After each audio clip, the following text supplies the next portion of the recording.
Hi, I'm Berb, and welcome to the labs.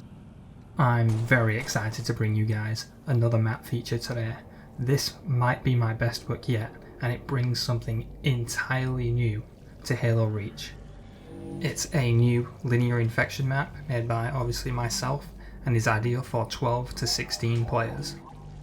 I mentioned in the video on Ablution 1 about the inflammation game type, and it's coming back again for this map, but it has an entirely new style of objective that the humans have to complete to progress through the map.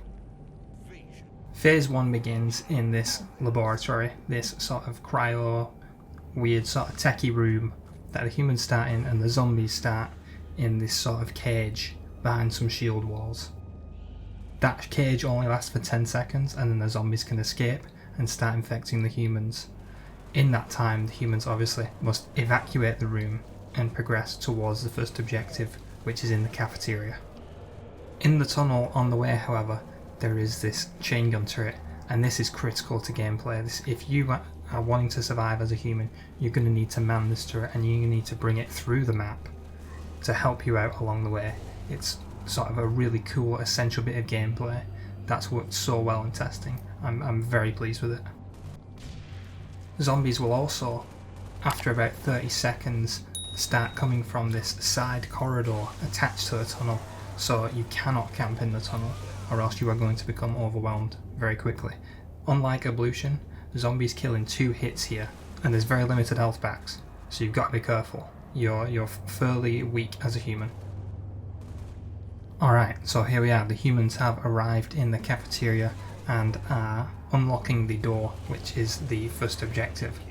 Now, initially the cafeteria is a fairly sort of safe area for the humans to hold out in, but as time goes on and as that clock ticks down, more zombies will come from more approaches and eventually a tank zombie will appear, so the humans need to cleverly use the cover that's available to mount a defense against the zombies. Just gathering up and crowding against the door will not be helpful in surviving on this map. You need to do what a lot of humans have done in the gameplay I'm showing here. They mount up on top of the tables and they position themselves so that they can get the best shots downrange down the extensive hallway system that makes up the rest of the map. Zombies come from absolutely everywhere, all directions, so the humans need to be very efficient. So here we are, they've completed the first objective, and now we get to see the unique gameplay of the labs that I'm incredibly excited to show you guys. Phase 2 begins Reactor Meltdown, something entirely new to Halo Infection. I love this objective, I love how it plays. So not only do the humans have to escape the labs, they have to destroy the power generators, destroying the lab and any evidence of the cruel experiments that took place here.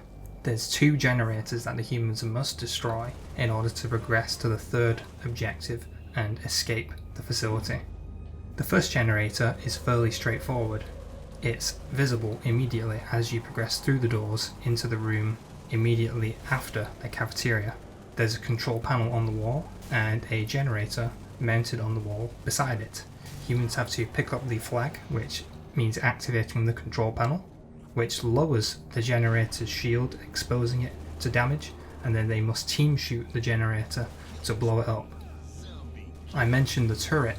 A good strategy here is that if you bring that turret from the original tunnel up through the cafeteria and hold on to it throughout first phase, you can do a lot of damage to this first generator here, which will help you progress into the more defensive areas later on. The other generator for phase 2 is in this sort of power room that I built. I think this room looks spectacular. Some guy who joined my game said it looks like it was from an entirely different game. I love how this turned out.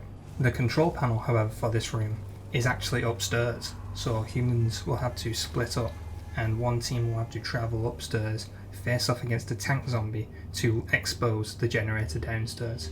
It again brings another really cool sort of dynamic to the gameplay that I think turned out really well and was really fun to see. If the humans manage to survive, and that's a big if because this is a very challenging map, they will progress to the third phase where they have to hold out at the service elevator to get upstairs.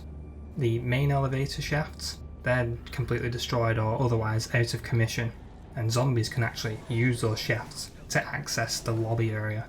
I'm really proud of how this turned out, given how experimental it was with the new objective and gameplay. I really like the aesthetics that I've gone with on this map. I really want you guys to try it. Let me know in the comments what you think of the map. As usual, the download links are in the description. Make sure to do all the usual shit, hit like, subscribe and all that, and I will talk to you guys later.